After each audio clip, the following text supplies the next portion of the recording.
رسول کے ناموں میں سے بھی ایک نام نور ہے.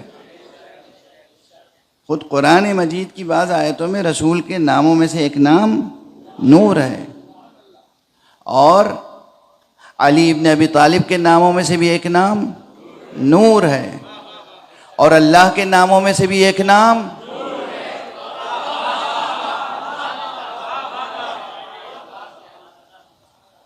کیا کس قدر غور طلب بات ہے. اللہ نور، اللہ کا کلام نور، اللہ کا رسول نور، اللہ کا ولی نور. سلسلہ ہی نور سے نور تک کا سلسلہ ہے.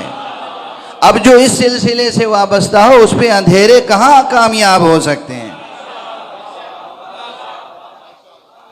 اسی لیے میں نے پہلا جملہ یہ عرض کیا کہ الحمدللہ آپ کا ہمارا رشتہ نور سے ہے.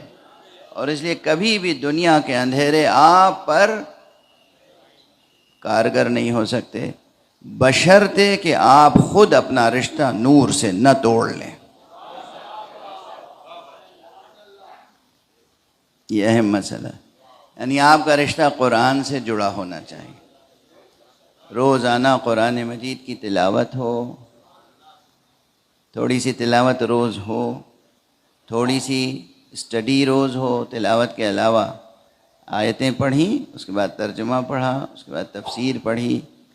اور پڑھ نہیں سکے تو سنیے کم سے کم. اب تو سننے کا دور بھی تو ہے. پڑھیے، سنیے، جستجو کیجیے. قرآن سے وابستہ رہیں گے تو زندگی معلوم ہے. اب یہ جملہ پھر عرض کر رہا ہوں بہت سوچ سمجھ کے. قرآن سے وابستہ رہیں گے، مکمل وابستگی قرآن سے، یعنی قرآن صامت سے لے کے قرآن ناطق تک.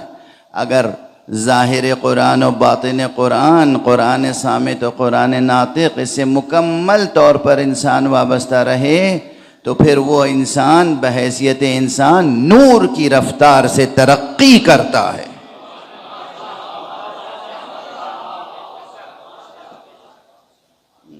یہ سب سخن گسترانہ باتیں نہیں ہیں.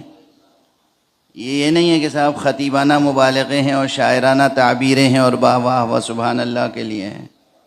نہیں، میرا ایک خاص مضمون ہے، موضوع ہے جو میری زندگی کے ساتھ چل رہا ہے، اور وہ چاہتا ہوں کہ جوان اس سے آشنا ہو جائیں. مشہور ہے. میں نے زندگی میں کبھی بھی کوئی جملہ ممبر سے اس نیت سے نہیں کہا کہ آپ خوش ہو جائیں. آپ کی خوشنودی اور آپ کی ناخوشی میرے لیے کبھی اہم نہیں رہی، بلکہ آپ کو ناراض کرنے کا ہنر مجھے زیادہ آتا ہے.